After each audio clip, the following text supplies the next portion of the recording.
И она. Иначе ему ничего не будет.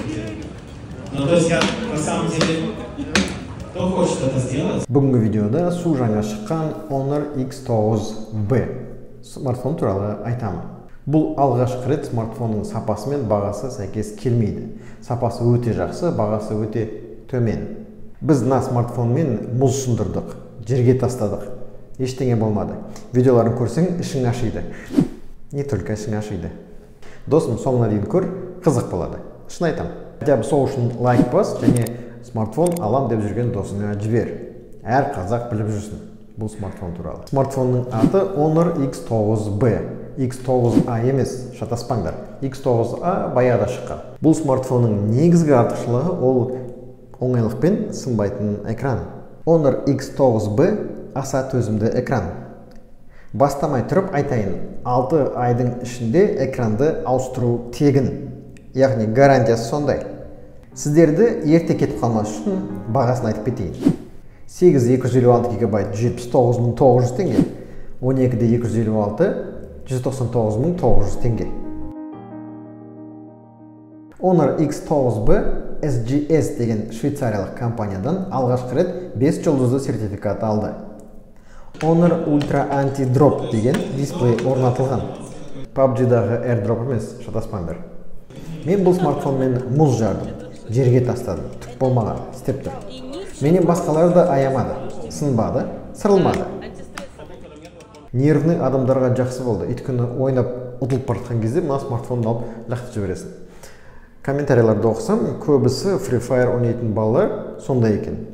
Ал сен қандай ойын ойнайсың? Комментарийге жазшы, көрейік. Дизайн жағынан көп айтуға болады.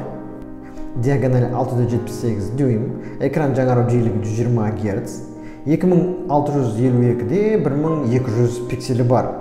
Ал сіз білесіз бе, iPhone 14 Pro'да дисплейі 2556-да 1179. Яғни Honor X9B суретті, видеоны әдемі, контрасты етіп көрсетеді. Экранына қарасаң, жақтауы өте жіңішке. Толық экранның 7%-ын алады. 3 жылдың ішінде бұл жақтауы болмайтын да шығар. Смартфонның қалыңдығы 7,98 мм. Мен есімде бар, бір өте жұқа смартфонның өзі 8,8 мм болған. Мына одан да жіңішке болып тұр ғой. Және түстерін қарапайым тілмен айтатын болсақ, сары, жасыл, қара болады. Саған қай түсін айт? Комментарийге жазшы. Артында блок камерасы шеңбер тәрізді. 3 камера және жарқыл орналасқан. Үлкен болса да қолда жақсы тұрады. Артқы жағы былғармен қапталған, сырғанамайды. Яғни бекерден бекер жерге түсіп сынбайды. Дисплей туралы көп айттым, енді ол аз болса, екінші ең үлкен артықшылық бұда аккумулятор, яғни батарея. Қиналмай 2-3 күнге жетеді. Өйткені аккумуляторы 5800 мАч орнатылған. Розетка, адаптер, пауэрбанк не екенін ұмытасыңдар. Мысалы, iPhone 1 күнге жетпейді. Көп қолдансаң жарты күн шығар. Ал Samsung 1 күнге жетеді. Максимум келесі күн түске дейін жетеді. Түсінген шығарсыңдар артықшылығын. Honor X9B қолданыста 2-3 күнге жетеді. Сонымен қатар салмағын ескеру керек, 185 грамм. Ол өте жеңіл смартфонға. Батареясы соншалықты сенімді, гарантиясы 3 жыл. Не деген керемет дүние, а? 1 сағаттай кино көріп едім, 10%-ке ғана түсті. Ал ойын ойнап едім, PUBG Mobile'ды 15 минутта 5% түсті. Кімдікі солай? Комментарийге жазыңдар, көрейік, салыстырайық.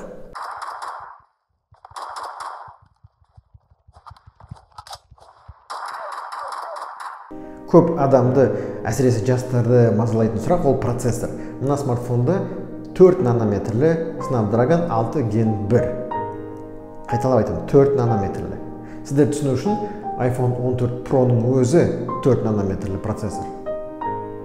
Арғай түсінетін шығасыңдар. Егер күшпен жарысатын болсақ, ал біз жарысамыз. Қараңдар. Snapdragon 6 Gen 1. Жедел жады 20 гигабайтқа дейін үлкейуі мүмкін. Ішкі жады тек 256 гигабайт. Айырмашылығы оперативті жады 8 және 12 гигабайт болып айырмашылық бар. Geekbench қосымшада бір ядралы процесте 935 ұпай жинайды.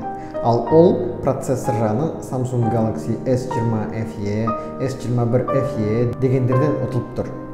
Ал олардың бағалары 268 мыңнан басталады. Көп ядролы процесті 2800 ұпай. Және сол Galaxy S21 FE Pixel 6a деген смартфондардан кейін тұрады бұл. Видеокартаны қандай екенін ойында көрсетейін. PUBG ойнайтын болсаң HDR деңгейде, яғни 5-ші деңгейде. Мен iPhone 14 Pro мен ойнасам, осы HDR-ға қоямын. Өйткені ультрада iPhone тез қызады. Видеокарта Adreno A710 орнатылған. Камерасына келдік. Негізгі камера 108 мегапиксель. Суреттерін қараңдар. Негізгі камера 108 мегапиксель. Кең бұрышты камера 5 мегапиксель, ал макро камера 2 мегапиксель. Алдыңғы селфи камерасы 16 мегапиксель. Негізгі камерада 3x зум бар. Бетіңізге қарап блоктан ашатын функциясы бар. Ал енді сіз маскамен болсаңыз да таниды.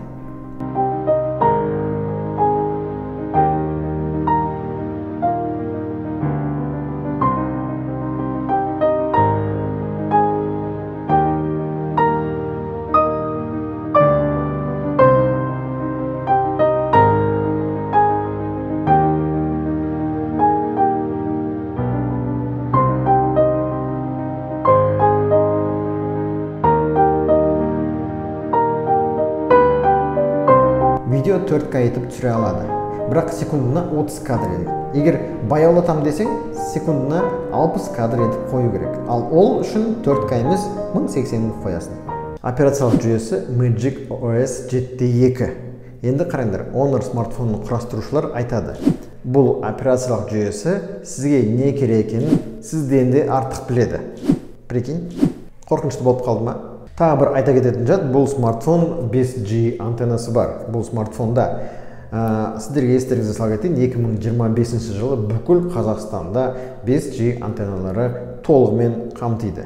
Яғни бұл керек антенна. Қорытындылайтын болсақ, процессоры жақсы, камерасы жақсы, дизайны өте әдемі, сынбайтын экран, суға кіріп шыға алатын смартфон өте төмен бағада. Енді алмасқа, неге алмасқа? Неге соны жасамасқа? Соған әрекет жасамасқа? Неге жасамасқа? Неге жасамайды? Соны жасамасқа, неге жасамасқа? Неге жасамайды? Ал енді менің атынан кішігірім конкурс. Конкурс бүгінгі күннен басталады. Кімде-кім мына смартфонды сатып алса, маған суретін жіберіңдер және чек жіберіңдер. 10 күннен кейін ұтқан адамды белгілеймін. Сыйлықтар қараңдар, мынандай әдемі ежедневник, мына жерде Honor X9B деген жазуы бар. Бұл бос ежедневник емес, кәдімгідей көп пайдалы ақпараттар бар. Ручка, Honor деген жазуы бар, және флешка. Флешканың өзін қараңдар, қандай әдемі. Мынандай Honor X9B деген жазуы бар. Осындай сыйлық сіздерді күтіп тұр.